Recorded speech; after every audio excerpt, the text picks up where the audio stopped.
हाय मित्रांनो, मी आत्ताच एक मूवी पाहिला.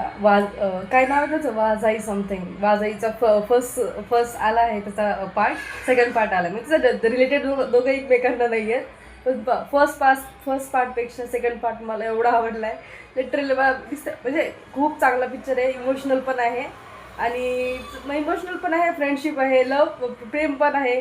पण फ्रेंडशिप आणि बॉन्डिंग सगळ्यात जसं इमोशनल बॉन्डिंग घरच्यांसोबत, बहीण भावाची बॉन्डिंग दाखवली. एवढं चांगला पिक्चर आहे ना, तुम्ही पण नक्कीच पहा. खूप चांगला पिक्चर वाटला मला. रेटिंग पण चांगली त्याची. मल्याळम सिनेमा आपल्याला माहितीच आहे किती चांगले पिक्चर काढतो तो. इमोशनल, हार्ट टचिंग, वेल सगळं मस्त असतं त्या पिक्चरमध्ये. कॉमेडी पण असते.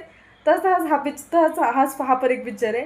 बिकॉज त्यांचा तो इसेन्स असतो त्या पिक्चर्समध्ये, माहिती आहे पिक्चरमध्ये, की हा ह्याच्यामध्ये आम्ही काहीतरी दाखवतो, आम्ही करतोय म्हणजे दाखवते खरंच दिसून पण येते. ॲक्टर्सनी ॲक्टिंग पण एवढी छान केली ना. सगळ्याच ॲक्टरनी खूपच ॲक्टिंग छान केलेली आहे.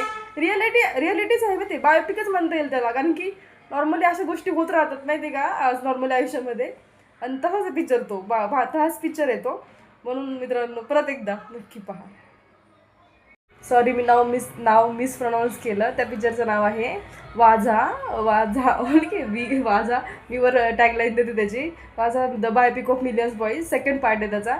खूप छान आहे. जिओ हॉटस्टार मी लिटरली वेट करत होते त्याचा कधी येईल त्याचा. कारण की त्याचे एवढे हे पाहिलं होतं ना, रील शॉर्ट्स पाहिलं होतं ना.